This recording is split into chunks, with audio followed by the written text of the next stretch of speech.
할렐루야. 2023년 한 해의 절반이 되는 달의 첫날입니다. 이 한 달도 하나님의 변함없으신 은총이 함께 하시기를 바라고요. 주님께서 여러분 모두에게 평강 주시기를 소망합니다.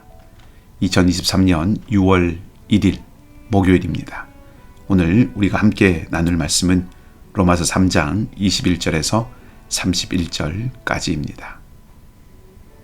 이제는 율법 외에 하나님의 한 의가 나타났으니 율법과 선지자들에게 증거를 받은 것이라. 곧 예수 그리스도를 믿음으로 말미암아 모든 믿는 자에게 미치는 하나님의 의니 차별이 없느니라.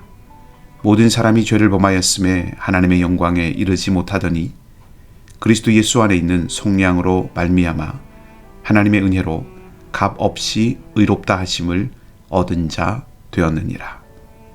이 예수를 하나님이 그의 피로써 믿음으로 말미암는 화목제물로 세우셨으니 이는 하나님께서 길이 참으시는 중에 전에 지은 죄를 관과하심으로 자기의 의로우심을 나타내려 하심이니 곧 이때에 자기의 의로우심을 나타내사 자기도 의로우시며 또한 예수 믿는 자를 의롭다 하려 하심이라. 그런즉 자랑할 데가 어디냐? 있을 수가 없느니라. 무슨 법으로냐? 행위로냐? 아니라 오직 믿음의 법으로니라. 그러므로 사람의 의롭다 하심을 얻는 것은 율법의 행위에 있지 않고 믿음으로 되는 줄 우리가 인정하노라. 하나님은 다만 유대인의 하나님이시냐? 또한 이방인의 하나님은 아니시냐? 진실로 이방인의 하나님도 되시느니라. 할례자도 믿음으로 말미암아 또한 무할례자도 믿음으로 말미암아 의롭다 하실 하나님은 한 분이시니라. 그런즉 우리가 믿음으로 말미암아 율법을 파괴하느냐? 그럴 수 없느니라. 도리어 율법을 굳게 세우느니라. 아멘. 하나님의 의에 대한 말씀으로 본문이 시작됩니다. 하나님의 의는 먼저 율법과 선지자들에게 증거를 받은 것입니다. 그리고 그것은 예수 그리스도를 믿는 믿음을 가진 모든 사람에게 영향을 미치는 의이고, 믿음을 가진 사람이라면 누구나 다 하나님의 의의 효력을 얻게 된다는 면에서 차별이 없습니다. 21절과 22절 말씀의 핵심은 믿음으로 그 효력을 얻게 되는 하나님의 의는 오래전부터 계획하신 것의 성취이고 또 사람에 대한 차별이 없다는 그런 뜻입니다. 23절과 24절 말씀은 사람의 상태가 변화되었다는 말씀입니다. 모든 사람이 죄인이고 죄인이기 때문에 하나님의 영광에 이를 수 없습니다. 도리어 앞에서 우리가 보았던 것처럼 모든 인간은 하나님의 진노 아래에 놓이게 됩니다. 그런데 그런 인간 존재의 상태가 하나님께서 행하신 어떤 일로 인해서 변화되게 되었다는 것이죠. 하나님께서 행하신 일은 예수 그리스도를 통한 속량입니다. 속량은 포로나 죄수를 대가를 주고 풀어주는 것을 말합니다. 죄를 범한 것 때문에 하나님의 영광에 이르지 못하는 인간에 대한 하나님의 대안이 예수 그리스도입니다. 죄를 범한 인간이 아니라 하나님이 대가를 치러주셨습니다. 철저하게 하나님의 주권이 드러납니다. 그래서 이것은 값없는 은혜가 되는 것이죠. 하나님의 선물입니다. 조금 더 구체적으로 하나님이 하신 일을 살펴보십시다. 25절은 예수 그리스도의 죽음이 구체적으로 어떤 목적을 가지고 있는지를 말해줍니다. 하나님은 예수님을 화목제물이 되게 하셨습니다. 죄로 인해서 하나님과 인간 사이에 생긴 단절과 끊어짐을 예수 그리스도의 십자가의 죽음으로 해결하셨다는 것입니다.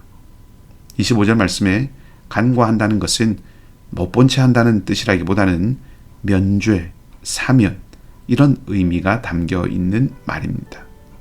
자, 그렇게 하심으로 말미암아 26절이 말하듯이 하나님의 의로우심이 드러났습니다. 이것은 십자가를 통해서 하나님 편에서 심판과 구원과 관련한 하나님의 의로우심을 유지할 수 있고, 사람 편에서는 그분의 자녀가 될 의로움을 얻을 수 있는 길이 열렸다는 뜻입니다.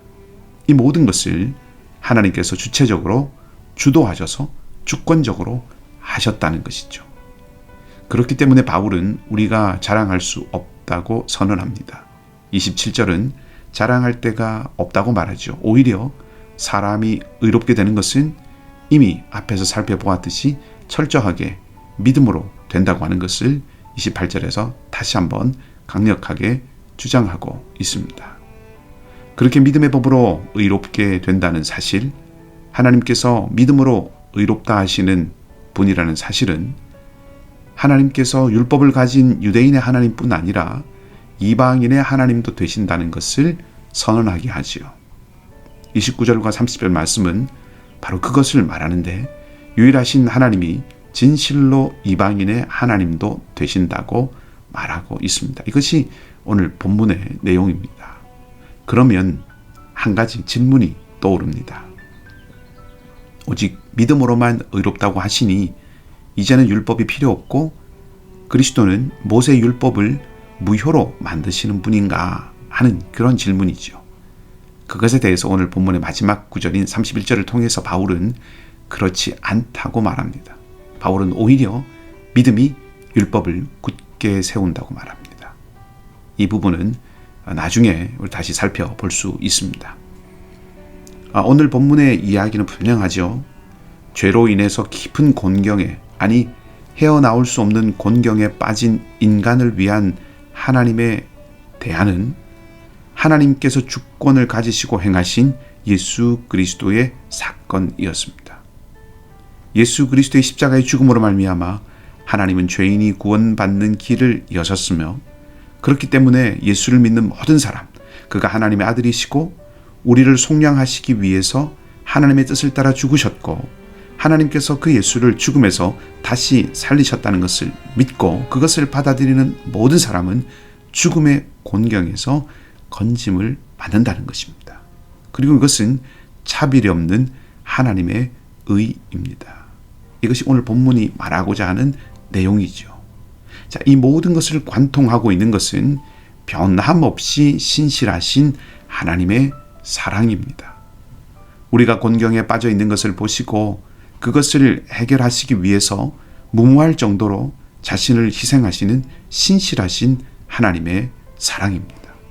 아들을 내어주시는 사랑입니다. 값없이 당신을 온전히 내어주신 사랑입니다. 이것이 오늘 본문의 밑바탕에 흐르고 있는 보이지 않는 강물과 같은 것이죠.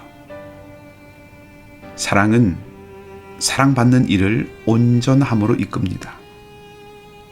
사랑받는 사람이 완벽해진다는 것이 아니라 사랑받을 때 우리는 부족함이 없다고 느끼죠. 충만함을 경험합니다. 그런 의미에서 온전함을 누리는 것입니다.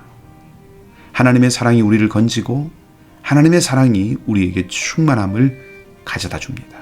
그래서 하나님의 신실하신 사랑은 능력입니다. 우리의 죄와 약함을 해결하는 능력이고 우리가 충만함을 누리게 하는 능력입니다. 변함없는 하나님의 신실하심과 그 사랑만이 우리를 모든 곤경에서 건지십니다. 누구든지 예수 그리스도를 믿는 이는 하나님의 사랑 안에 차별 없이 머무르고 그 사랑을 누리고 그 사랑의 능력으로 살아갈 수 있습니다.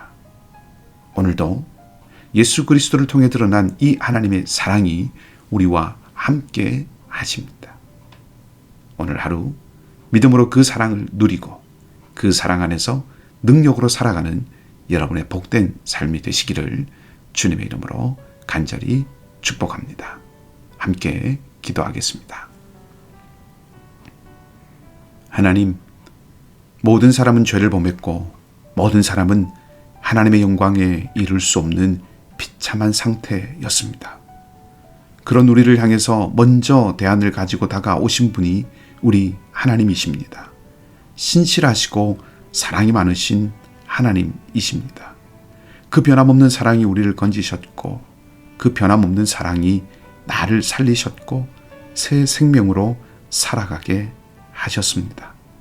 오늘도 그 사랑이 그리고 차별 없는 하나님의 의가 우리와 함께 하심을 믿고 누리며 살아가는 이 하루가 되게 하여 주시옵소서. 그 사랑 안에서 힘을 얻고 그 사랑 안에서 일어서고 그 사랑 안에서 기뻐하며 그 사랑 안에서 감사하고 그 사랑 안에서 소망하는 우리가 되게 하여 주시옵소서. 최지수 자매, 윤성선 성도님, 알렉스 강 성도님, 정현선 집사님, 이면식 집사님, 홍신득 사모님, 윤성민 집사님의 아버님과 허희진 집사님의 어머니를 능하신 주님의 손으로 오늘도 견고하게 붙들어 주시고 사랑하는 우리 이글스필드 모든 가족들을 지키시고 진리로 인도하여 주시옵소서. 감사를 드리며 선하신 주님 예수 그리스도 이름으로 기도하옵나이다. 아멘. 주신 말씀과 은혜를 기억하고 자유롭게 기도하시기 바라고요. 믿음으로 승리하는 복된 하루가 되시기를 소망합니다.